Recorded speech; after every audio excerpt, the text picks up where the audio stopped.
আমরা সমকোণী চৌপল চ্যাপ্টারের 11 দাগের অঙ্কটা করব। এর আগে থিওরি পার্টটা আমি আলোচনা করে দিয়েছি, যারা সেই ভিডিওটা দেখোনি এখনো পর্যন্ত দেখে নাও, তাহলে অঙ্কগুলো বুঝতে সুবিধা হবে। 11 দাগের অঙ্কটা যেটা রয়েছে আমি পড়ছি, শোনো একবার।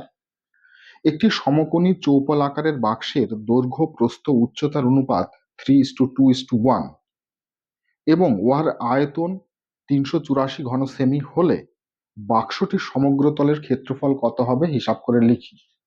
অর্থাৎ কিনা যেটা বলেছে যে একটা সমকোণী চৌপল আকার একটা পাত্র আছে, তার মানে কি, তার মানে একটা আয়তঘনক আছে। যারা থিওরি ক্লাস দেখেছো তাদের পক্ষে বুঝতে কোনো অসুবিধা হবে না। আমি ধরে নিচ্ছি তোমরা থিওরি ক্লাস দেখেছো, সেই জায়গা থেকে আমি থিওরি পার্টে যাচ্ছি না, ডাইরেক্ট অঙ্ক পার্টে আমি যাব।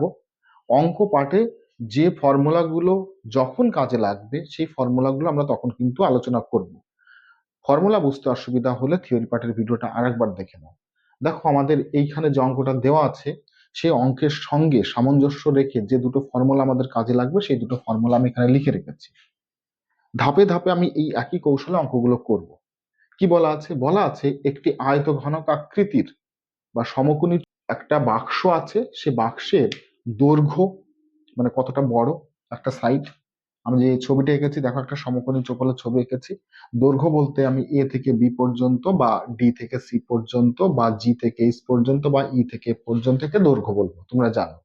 তো দৈর্ঘ্য যেটা সেটা বলে দেওয়া আছে যে দৈর্ঘ্য যদি 3 হয়, দৈর্ঘ্য ডাইরেক্টলি বলে দেওয়া নেই যে 3, দৈর্ঘ্য যদি 3 হয় তো প্রস্থ হবে 2 আর উচ্চতা হবে 1, এই অনুপাতে দেওয়া আছে। আমি সমকোণী চৌপল চ্যাপ্টারের অঙ্কগুলো করাতে গিয়ে দেখো ফর্মুলা যেটা লিখেছি যে দৈর্ঘ্য সমান আমি এ ধরেছি ছোট হাতের, প্রস্থ বি দ্বারা প্রকাশ করছি ছোট হাতের এবং উচ্চতা ছোট হাতের সি দ্বারা প্রকাশ করছি সুবিধার জন্য। তার মানে এ বি সি এর কি মানে বা এ বি সি কি রিপ্রেজেন্ট করছে সেটা এখানে লেখা আছে। তো বইয়ে যেটা দেওয়া আছে যে দৈর্ঘ্য এ যেটা ধরেছি আমরা, প্রস্থ বি এবং উচ্চতা যেটা সি দেওয়া আছে, এই তিনটের অনুপাত নাকি 3:2:1 এটা দেওয়া আছে। তার মানে কি স্যার? মানে হচ্ছে যে দৈর্ঘ্য প্রস্থ উচ্চতা এই তিনটেকে যদি কাটাকুটি করে সব থেকে ছোট ফর্মে লেখা যায়, লোয়েস্ট ফর্মে লেখা যায়, তখন যেটা পাচ্ছি সেটা হচ্ছে 3। দৈর্ঘ্য যদি 3 হয়, প্রস্থ হবে 2, উচ্চতা হবে 1, এটা অনুপাত দেওয়া আছে। তার মানে দৈর্ঘ্য কিন্তু 3 নয়, প্রস্থ কিন্তু 2 নয়, অনুপাত বড় একটা সংখ্যা ছিল সেই সংখ্যাটার মধ্যে কাটাকুটি করে এইটা ছোট ফর্মে এসেছে। তো তাই যদি থাকে এবং দেওয়া আছে যে এই যে যে আয়তঘনক বা সমকোণী চৌপল এর আয়তন, অর্থাৎ কিনা এর ভেতরে যে পরিমাণ জায়গাটুকু আছে, এর ভেতরে যে পরিমাণ জায়গাটুকু আছে, ভেতরে কত পরিমাণ জায়গা থাকবে আমরা জানি, আয়তন। আয়তঘনকের আয়তন কত? আয়তঘনকের আয়তন দৈর্ঘ্য প্রস্থ উচ্চতা গুণ করলে পাওয়া যায়, অর্থাৎ এ বি সি হচ্ছে আয়তঘনকের আয়তন। তো আমি যদি এ বি সি আয়তন লিখি, তাহলে বলে দেওয়া আছে যে এ বি সি এই আয়তনটা নাকি কত বলা আছে? 384 ঘন সেন্টিমিটার। বইয়ে এটা বলে দেওয়া আছে আয়তন। শর্ত কি কি দেওয়া আছে সেটা একবার দেখে নিই আমি। ফার্স্ট শর্ত এইটা দেওয়া আছে, বাহুগুলোর মধ্যে যে কি সম্পর্ক সেই সম্পর্কের একটা অনুপাত দেওয়া আছে। আর দ্বিতীয়ত দেওয়া আছে যে তার সেকেন্ড শর্ত যেটা আছে, সেকেন্ড শর্ত দেওয়া আছে আয়তন কত সেটা দিয়ে দেওয়া আছে, তা কভার করতে হবে। অর্থাৎ তার সমগ্র তলের ক্ষেত্রফল কত, সমগ্র তলের ক্ষেত্রফল পড়াতে গিয়ে দেখেছি। দেখো এর যে 6টা তল আছে, 6টা তলের মধ্যে বিপরীত বিপরীত তলগুলো সব একই মাপের হয়, থিওরি পার্টে আলোচনা করে দিয়েছি। সেই জন্য সমকোণী চৌপলের বা আয়তঘনকের সমগ্র তলের ক্ষেত্রফল 2 যেহেতু দুটো তল একই রকম দেখতে, 2 × AB plus BC plus CA, এটা আমরা দেখেছিলাম। তো এই তিনটে জিনিস আমরা কাজে লাগাবো, কাজে লাগিয়ে অঙ্কগুলো করব। দেখো প্রথমেই যেটা আমি ধরতে পারি, ফার্স্ট যে শর্তটা দেওয়া আছে দৈর্ঘ্য প্রস্থ উচ্চতার অনুপাত দেওয়া আছে, তো আমি এখান থেকে ধরে নিতে পারি, ধরি দৈর্ঘ্য, আমি এখান থেকে লিখছি ধরি দৈর্ঘ্য, দৈর্ঘ্য যেহেতু ডাইরেক্টলি দেওয়া নেই, একটা অনুপাত দেওয়া আছে, দৈর্ঘ্য আমি লিখছি 3x। অর্থাৎ 3-এর সঙ্গে কিছু একটা গুণ অবস্থায় ছিল, 2-এর সঙ্গে কিছু একটা গুণ অবস্থায় ছিল এবং 1-এর সঙ্গে কিছু একটা গুণ অবস্থায় ছিল, তারপরে যেটা ছিল সেটা ছিল দৈর্ঘ্য প্রস্থ উচ্চতা। আমি বারে বারে বলছি এটা কিন্তু অনুপাত দেওয়া আছে, অনুপাত মানে একটা বড় সংখ্যার থেকে কেটে কুটে ছোট আকারে এইটা পেয়েছি।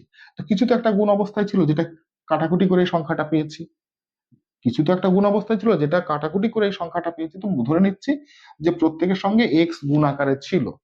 অর্থাৎ দৈর্ঘ্য ধরে নিচ্ছি 3x, এরকম অনুপাত থাকলে তোমরা ডাইরেক্ট এরকম 3x বা 3y এরকম কিছু একটা ধরে নেবে। দৈর্ঘ্য 3x, প্রস্থ আমি ধরে নিচ্ছি প্রস্থ কত আছে স্যার, প্রস্থ এখানে দেখতে পাচ্ছি 2 আছে, তাহলে এখানে ধরবো 2x, এবং উচ্চতা, উচ্চতা যেটা দেওয়া আছে এখানে 1 দেওয়া আছে, তার মানে এখানে 1x, 1x মানে xই হচ্ছে। তুমি দেখো এবার 3x is to 2x is to 1x করো, অনুপাত করো, সেই অনুপাতের থেকে 3:2:1 পাবে। তাহলে আমি দৈর্ঘ্য প্রস্থ উচ্চতা পেয়ে গেলাম। দৈর্ঘ্য প্রস্থ উচ্চতা আমি পেয়ে গেছি।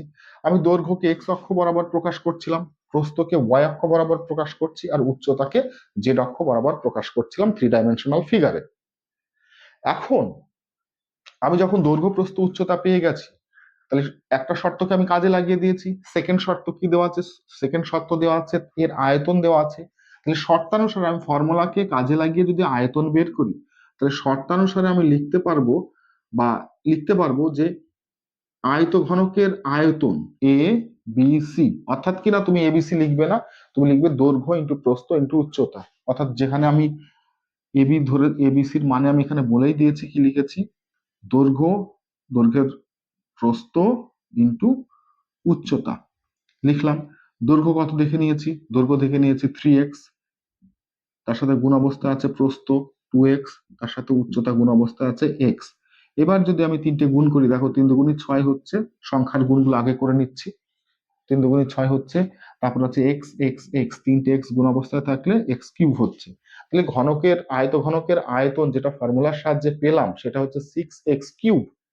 এবার বইয়ে যেটা দেওয়া আছে যদি আমরা মেপে দেখি, 6x কিউব যদি বইয়ে যারা অঙ্কটা দিয়েছে তারা মেপে দেখেছে, যে অঙ্কর ক্ষেত্রে ঘনকের আয়তঘনকের আয়তন 6x কিউব হচ্ছে, তার আয়তন মেপে দেখতে দেওয়া আছে যেটা 384 আয়তন।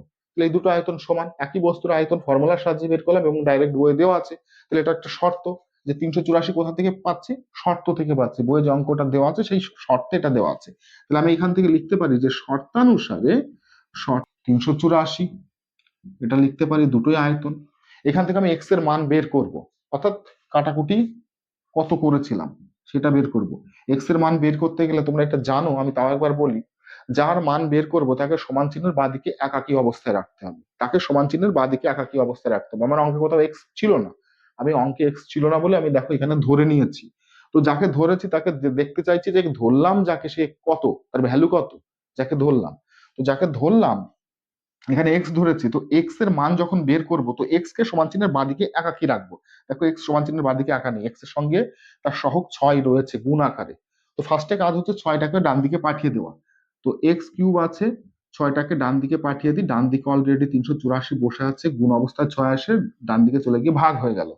কাটাকুটি করলে 6 ছক 36, 4 ছক 24, 64 হচ্ছে। তাহলে আমি দেখতে পাচ্ছি এক্স এর কিউব সমান 64। আমার দরকার এক্স এর ভ্যালু, এক্স এর কিউবের ভ্যালু নয়।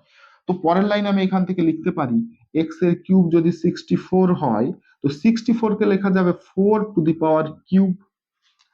4 কে 3 বার গুণ করলে 64 হয়, 4 × 4 = 16, তার সঙ্গে আবার 4 গুণ করলে 64।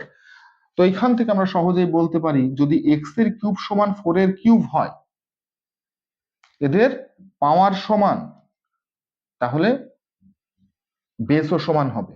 সেখান থেকে সূচকের নিয়ম অনুসারে এক্স ইকুয়াল টু আমি 4 লিখতে পারি, দুদিকে 3 পাওয়ার কেটে গেল। যে দৈর্ঘ্য, এবার আমি সেখানে আমি যেটা দৈর্ঘ্য ধরেছিলাম, যে দৈর্ঘ্য ধরেছিলাম, দৈর্ঘ্য এবার আর ধরার দরকার নেই, দৈর্ঘ্য ছিল আমার 3x। তো এক্স এর ভ্যালু যখনই আমি পেয়ে গেছি 4, এক্স এর জায়গায় আমি 4 লিখে দিতে পারি। তো দৈর্ঘ্য হয়ে গেল 12, দৈর্ঘ্য হয়ে গেল 12। প্রস্থ, প্রস্থ কত ধরেছিলাম আমি, প্রস্থ ছিল 2x, এক্স এর ভ্যালু আমি জানি, 2 এর জায়গায় 2 লিখছি, এক্স এর ভ্যালু 4 লিখছি, তাহলে 8 হচ্ছে। আর উচ্চতা যেটা ছিল, উচ্চতা শুধু এক্স ছিল, তো এক্স এর ভ্যালু হচ্ছে 4। তুমি দেখো আমরা দৈর্ঘ্য প্রস্থ উচ্চতা মান পেয়ে গেলাম, কি পেলাম, এই যে। এবার 12, 8 আর 4 এর যদি অনুপাত করো, সবার মধ্যে থেকে 4 কমন যাবে, 4 কমন গিয়ে 12 হয়ে যাবে 3, 8 হয়ে যাবে 2, 4 হয়ে যাবে 1, অনুপাত হলো। তার মানে এখানে এক্স এর ভ্যালু 4 বেরিয়েছে। তাহলে আমি দৈর্ঘ্য প্রস্থ উচ্চতা জানি, একটা পার্ট করলাম, আমাকে কিন্তু দৈর্ঘ্য প্রস্থ উচ্চতা দেওয়া ছিল কিন্তু ইনডাইরেক্টলি দেওয়া ছিল। এইবার আমাকে জানতে চেয়েছে যে এই যে সমকোণী চৌপালটা আছে এর সমগ্রতলের ক্ষেত্রফল কত। আমরা ডাইরেক্ট অ্যাপ্লাই করব সমগ্রতলের ক্ষেত্রফলের ফর্মুলা 2 × AB BC CA। অতএব সমকোণী চৌবলের সমগ্র তলের ক্ষেত্রফল ইকুয়াল টু 2 ABBCCA দিয়ে লিখছি। কেন লিখছি সেটার উত্তর তোমরা জানো, আমি থিওরি পার্টে কভার করে দিয়েছি। ABBCCA 2 A সমান কত, দৈর্ঘ্য সেটাকে আমি এ ধরেছিলাম, শর্টে লেখার জন্য প্রস্থ সেটাকে আমি বি ধরেছিলাম, উচ্চতা সেটাকে সি ধরেছিলাম শর্টে প্রকাশ করার জন্য। তুমি যদি এখানে ABBCC এর জায়গায় দৈর্ঘ্য ইন্টু প্রস্থ, প্রস্থ ইন্টু উচ্চতা, উচ্চতা ইন্টু দৈর্ঘ্য লেখো, সেটাও ঠিক। তাহলে এর ভ্যালু কত, এর ভ্যালু হচ্ছে 12, এর ভ্যালু 12, বি এর ভ্যালু কত, বি এর ভ্যালু হচ্ছে 8, প্লাস বি এর ভ্যালু হচ্ছে 8, সি এর ভ্যালু হচ্ছে 4, সি এর ভ্যালু হচ্ছে 4, এর ভ্যালু হচ্ছে 12।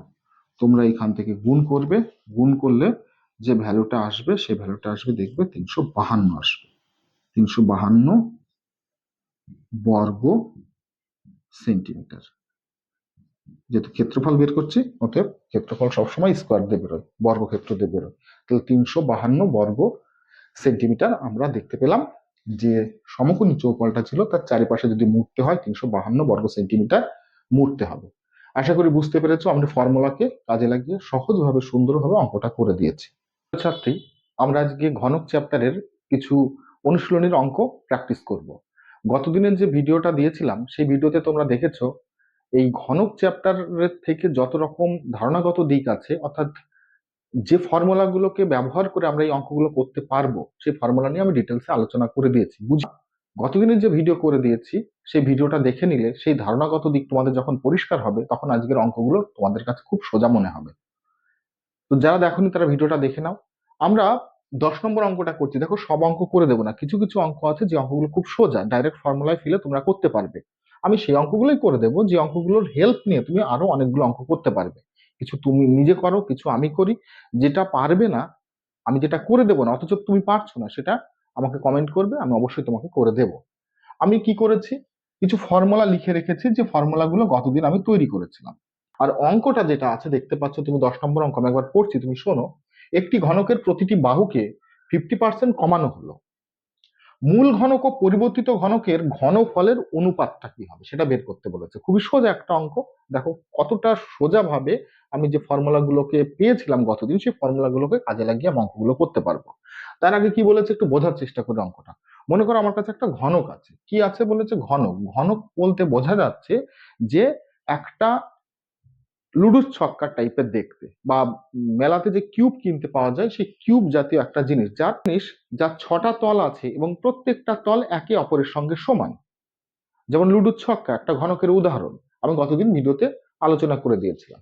তো বলছে আমি একটা ঘনকের ছবি আঁকার চেষ্টা করেছি, সেই ঘনকের প্রত্যেকটা বাহুর দৈর্ঘ্য যেহেতু সমান, অর্থাৎ ঘনকের ক্ষেত্রে দৈর্ঘ্য প্রস্থ উচ্চতা বলে আলাদা কিছুই হয় না। দৈর্ঘ্য যা মাপ হবে প্রস্থ তাই মাপ হবে, উচ্চতাও সেই একই মাপ হবে। তো সেই আলাদা আলাদা করে যেহেতু দৈর্ঘ্য প্রস্থ উচ্চতা আমরা এদেরকে নাম দিতে পারছি না, সেই জন্য এদের প্রত্যেকটা যে লেন্থ, সেই লেন্থকে আমরা বলবো বাহু। দৈর্ঘ্যকেও বাহু বলবো, প্রস্থকেও বাহু বলবো, উচ্চতাকেও বাহু বলবো। কেন? কারণ এদের দৈর্ঘ্য প্রস্থ উচ্চতা আলাদা কেউ নয়, তিনটে মাপই সমান। এদের যে 6টা তল আছে সেই 6টা তল হচ্ছে প্রত্যেকের সঙ্গে সমান হয়, তোমরা জানো। দেখো এইবার বলছে একটা ঘনক ছিল, সেই ঘনকের প্রত্যেকটা বাহুর দৈর্ঘ্য যা আছে তার থেকে যদি বাহুর দৈর্ঘ্য 50% কমিয়ে দেওয়া যায়, ঘনকের বাহুর দৈর্ঘ্য 50% কমিয়ে দেওয়ার কথা বলেছে অঙ্কে। 50% যদি কমিয়ে দেওয়া হয় তাহলে যে ঘনকটা তৈরি হবে, ছোট সাইজের যে ঘনকটা তৈরি হবে, সেই ঘনকের সঙ্গে এবং আগের মূল ঘনকের যে আয়তন, সে আয়তনের অনুপাত নির্ণয় করতে বলেছে। অর্থাৎ আমি ধরে নিচ্ছি এই যে একটা ঘনকের ছবি এঁকেছি, এটা মনে করো প্রথম অবস্থায় একটা ঘনক। এই ঘনকের প্রত্যেকটা বাহুর দৈর্ঘ্য সমান, এই বাহুটার সঙ্গে এই বাহুটার সমান। ছবিতে এরকম মনে হচ্ছে, বলেছি 3 ডাইমেনশন ছবিতে মনে হচ্ছে। তোমরা ধরে নাও প্রত্যেকটা বাহুর দৈর্ঘ্য পরস্পর সমান। এই একটা বাহু, দৈর্ঘ্য প্রস্থ উচ্চতা আলাদা করে নাম দিলাম না। একটা বাহু দৈর্ঘ্য যদি এ হয়, প্রস্থ এ, উচ্চতাও এ, প্রত্যেকটা বাহুর মাপ আমরা একই রাখছি এ, সেই ক্ষেত্রে এটা তৈরি হয়ে যাচ্ছে ঘনক। এবার এর যে একটা বাহুর মাপ, সেই বাহুর মাপটাকে যদি আমি এ ধরি, সেই বাহুটা যদি 50% কমে যায়, এখানে কি হলো, ফার্স্ট যে ঘনকটা ছিল ছবিটা এঁকেছি, সেই ফার্স্ট ঘনকের প্রত্যেকটা বাহুর মাপ যখন 50% ড্রপ করলো, কমে গেল, কমে গিয়ে যে ঘনকটা তৈরি হলো, পাশেই দেখো সেটাকে লিখেছি অ্যারো দিয়ে, এটাকে আমি সেকেন্ড ঘনক বলছি। অবভিয়াসলি দুটো ঘনকের মধ্যে একই পরিমাণ জায়গা থাকবে না, দুটো ঘনকের মধ্যে যতটা জায়গা থাকবে তাকে বলা হবে ঘনকের ঘনফল বা আয়তন। ঘনকের কি বলছি আমি? ঘনফল বলছি বা আয়তন বলছি। তো প্রথম অবস্থায় এই যে ঘনকটা ছিল, সেই ঘনকের মধ্যে যতটা জায়গা আছে, যখন এর বাহুর দৈর্ঘ্য 50% কমে গেল, প্রত্যেকটা বাহুর দৈর্ঘ্য 50% কমে গেল, কমে যাওয়াতে ছোট হয়ে যাবে। তো ছোট অবস্থায় যে সেকেন্ড ঘনকটা বা পরিবর্তিত ঘনকটা পেলাম, বইয়ের ভাষায় পরিবর্তিত ঘনকটা পেলাম, তার মধ্যে যে জায়গাটা থাকবে সেই জায়গার সঙ্গে তুলনা করো, অনুপাতটা দেখো। তাহলে আমরা প্রথমেই ধরে নিচ্ছি যে মূল যে ঘনক, ধরি মূল ঘনকের একটি বাহুর দৈর্ঘ্য সমান এ। মূল ঘনকের একটি বাহুর দৈর্ঘ্য হচ্ছে এ, তো লিখেছি আমি এ। এবার এই বাহুর দৈর্ঘ্যকে আমি 50% যখন ড্রপ করিয়ে দেবো, কমিয়ে দেবো, 50% কমিয়ে দিলে বাহুর দৈর্ঘ্যটা ছোট হয়ে যাচ্ছে। 50% কমানোর মানে কি স্যার? 50% মানে কি? 50% মানে পার্সেন্ট শব্দটা হচ্ছে 100 এর মধ্যে 50, অর্থাৎ আগে যদি 100 থাকে তো এখন হয়ে গেছে 50, অর্ধেক হয়ে গেছে। 50% মানে অর্ধেকই বোঝায়। 50% মানে 100-র মধ্যে 50, কাটাকুটি করলে দেখতে পাচ্ছি 50 অক্ষে 50, 50 দুগুণ 100, অর্থাৎ হাফ। 50% মানে হাফ হয়ে গেছে। আগে যে বাহুর দৈর্ঘ্য যা ছিল, এখন তার বাহুর দৈর্ঘ্য অর্ধেক হয়ে গেছে। ধরে নিচ্ছি আগের বাহুর দৈর্ঘ্য যদি এ থাকে, এখন সেই বাহুর দৈর্ঘ্য অর্ধেক হয়ে a/2 হয়েছে। বা আমি যদি এরকম ধরি তোমাদের সুবিধার জন্য, ধরো আগে বাহুর দৈর্ঘ্য ছিল 2a, ধরে নিচ্ছি আগে বাহুর দৈর্ঘ্য ছিল 2a।